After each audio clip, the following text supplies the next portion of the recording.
Olá pessoal, tudo bem? Eu sou o professor do Robson e hoje, como eu havia prometido a vocês, nós vamos terminar o assunto de ácidos. Lembrando que nós estamos estudando os ácidos de Arrhenius, tá certo? Ficamos para falar na aula de hoje sobre a nomenclatura dos ácidos e os seus usos no cotidiano. Primeiramente, eu queria lembrar a vocês que a formulação do ácido é feita de uma maneira bem simples. Não sei se vocês se recordam bem como se faz uma fórmula. Você tem o cátion com a carga, você desce a carga do cátion para baixo da do ânion, você tem a carga do ânion, desce para baixo da carga do cátion. Não é assim que se faz? Bem simples. Se der para simplificar, você é obrigado a simplificar. Lembrem disso. O hidrogênio é sempre 1, então 1 vai aparecer lá embaixo. Porque às vezes aparece, por exemplo, HNO3, aí a pessoa pensa que esse 3 é do hidrogênio. Não, hidrogênio é sempre 1. Lembre que o hidrogênio mora na família 1A. Quem mora na família 1A tem número de oxidação 1. E na família dos ácidos é sempre hidrogênio mais alguém, exceto quem? A água e a água oxigenada. Na água, o hidrogênio não comanda as propriedades da molécula. Quem comanda é o oxigênio, por isso é um óxido, tá certo? Então, os compostos que têm hidrogênio na frente, entre aspas, tira água oxigenada, certo? Os óxidos, os peróxidos e os superóxidos, teve hidrogênio na frente, é um ácido, tá certo? Ácido da inorgânica. Então, vamos falar, pessoal, um pouco sobre a nomenclatura desses ácidos. Primeiro vamos falar dos hidrácidos. Quem são os hidrácidos? São os ácidos que não possuem oxigênio na molécula. Para você dar o nome de um hidrácido, basta você colocar, como vai aparecer aqui, ó. Você vai colocar a palavra ácido, vai pegar o nome do ânion, por exemplo, se for flúor, vai acrescentar a esse nome a terminação hídrico. Então, flúor mais hídrico, fluorídrico. Então, como ficaria esse? Ácido fluorídrico. Então, se você pegar, por exemplo, como ânion, o iodo. Iodo mais hídrico, iodídrico. Não esquecendo a palavra ácido na frente, certo?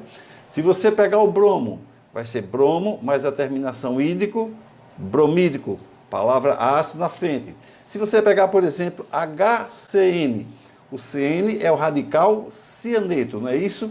Se é o radical cianeto, troca o eto pelo hídrico, fica cianídrico. Então, ácido cianídrico. Outro ácido que vocês podem encontrar é o ácido clorídrico. Tem também dois ácidos que são muito parecidos. O H3FSN6 e o H4FSN6. Um é 3 e o outro é 4. O que é 3 é menor. O que é 4 é maior. Então, para diferenciar, o H3FSN6 fica conhecido como ácido cianídrico. E o H4FSN6 fica conhecido como ácido cianídrico. Tudo muito simples, muito tranquilo.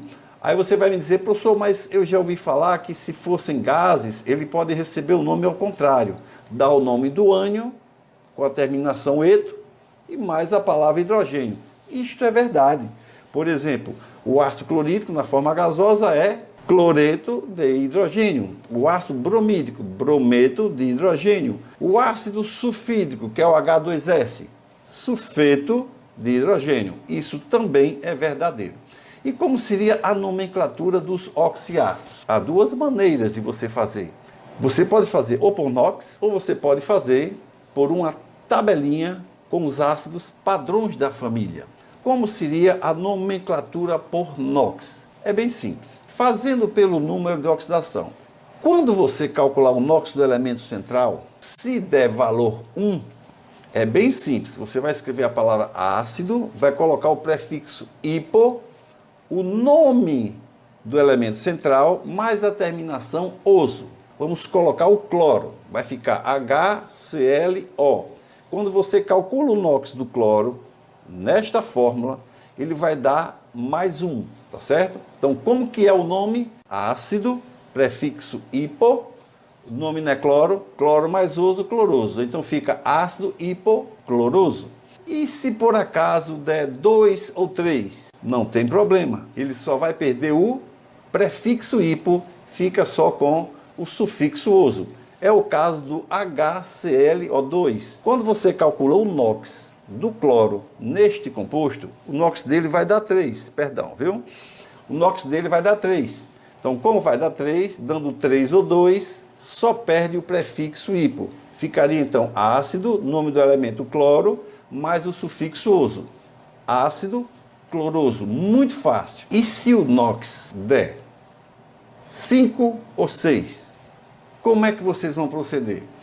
Vocês vão proceder da maneira mais simples possível. Qual que é? Vai pegar o sufixo oso, corta e troca por ico.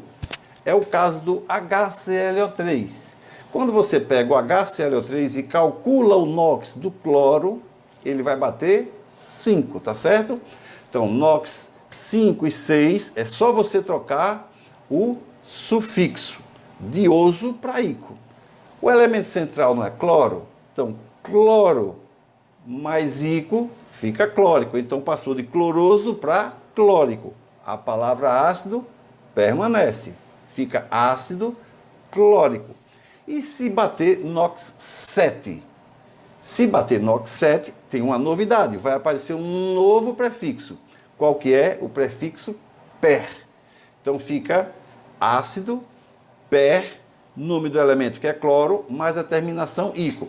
Ácido perclórico. Bom, pessoal, quando bate 4, vocês vão encontrar mais na orgânica. Ou então vai ter um comparativo para você ver quem é maior ou quem é menor. Lembrando sempre que o menor tem a terminação oso e o maior tem a terminação ico. Bem, como eu disse a vocês, existe outra maneira, que é você usar o ácido padrão. Exemplo, se você vai para a família 4A, pegue como padrão o ácido carbônico, que ele é muito conhecido. O ácido carbônico é o H2CO3. Aí você vai ficar atento para a variação de oxigênio. Se você diminuir a quantidade de oxigênio, ele não é carbônico, então ele vira carbonoso. Eu não estou aqui questionando se existe ou não, entendeu? Se diminuir mais carbono, hipocarbonoso. Então, nós vamos estudar dessa maneira. Você pega o padrão, se diminuir a quantidade de oxigênio, passa para oso. Se diminuir de novo, passa para hipooso. Se aumentar, passa para per-ico. Tudo bem? Então, vamos lá. Família 4A, o ácido padrão é o ácido carbônico, o H2CO3. Se diminuir um carbono, carbonoso. 2 carbono, hipocarbonoso. E por aí vai. Se você pega da família 5A, nós temos 2 padrões. Nós temos o nítrico, que é o HNO3. Se diminuir, fica nitroso. Se diminuir o quê? A quantidade de oxigênio, né? Se diminuísse mais um, seria o hiponitroso. Mas existe? Não. Aqui nós não estamos discutindo se existe ou não. Estamos vendo uma regra, tá? Se diminuir a quantidade, passa para oso. Então, nítrico é HNO3, se passar para HNO2 é nitroso. Tranquilo? O outro padrão, que é o mais tradicional, é o H3PO4. Se você diminuir para H3PO3, fica ácido fosforoso, porque o H3PO4 ele é fosfórico.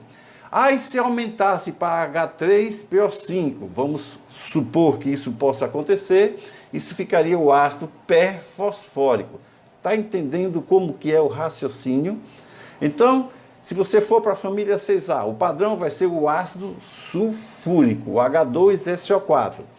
Tirou um hidrogênio, é o H2SO3. Aí eu tenho ácido sulfuroso. Se for para a família 7A, é o ácido clórico, HClO3. Esse sim, nós podemos dizer que existem todos. Se você aumentar um oxigênio, aí ele ganha o prefixo per. Aí fica ácido perclórico. Se você diminuir um oxigênio, ele troca o sufixo, que é ico, passa para oso. Aí fica ácido cloroso. Se diminuir mais um oxigênio, vai ficar o HClO, aí você vai ter o ácido hipocloroso. Então, resumindo, como fica o padrão? Você pega o padrão da 4A, que é o carbônico, pega o padrão da 5A, que é o fosfórico, e existe um padrão especial, que é o HNO3, que é o ácido nítrico. Pega o padrão da 6A, que é o H2SO4, que é o ácido sulfúrico, e o padrão da 7A, que é o HClO3, que é o ácido clórico. Lembrando que todos os padrões são ICO. Se aumentar um oxigênio, ganha o prefixo per. Se diminuir um oxigênio, troca o sufixo ico por oso. Diminuindo outro oxigênio, ganha o prefixo hipo e continua com o sufixo oso. Você fica muito à vontade para dar esse tipo de nomenclatura. Tem até uma tabelinha que vocês vão poder achar facilmente, tá? Existe também uma nomenclatura de ácido chamada de ácido orto, ácido meta e ácido piro. Queridos, o ácido orto, meta e piro, essa nomenclatura só existe quando você pega, por exemplo, 3 ácidos e eles dão o mesmo NOx do elemento central. Se eles têm o mesmo NOx, como é que eu vou dar a nomenclatura? Percebeu a jogada? Então eu vou repetir. Quando é que eu uso nomenclatura orto, meta e piro? Quando eu tenho 3 ácidos, todos com o elemento central apresentando o mesmo NOx, que é o caso do H3PO4, do HPO3 e do H4P2O7. Todos eles têm NOx 5 para o fósforo. Então, como que eu vou dar o nome? Eu vou dar o nome pelo que a gente chama de grau de hidratação. Veja bem, o H3PO4, eu consigo subtrair uma água dele? Consigo.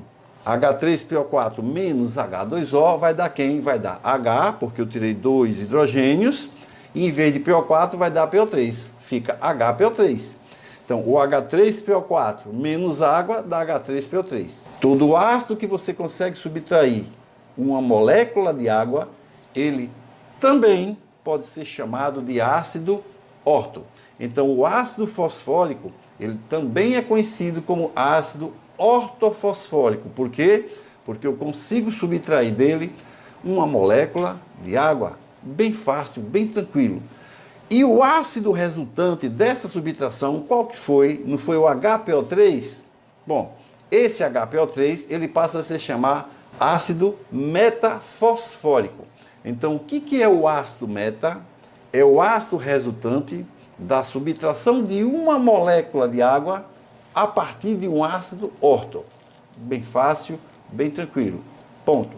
E como seria o piro? O piro é o seguinte, você vai pegar 2 moléculas do ácido orto, você não tem o H3PO4? Pronto, multiplica isso por 2. H3 vezes 2 dá H6, não é verdade? P vezes 2 dá P2. O4 vezes 2 dá O8, então vai ficar H6P2O8. Deste ácido agora, desta quantidade que você obteve, pela multiplicação por 2, você vai subtrair uma água.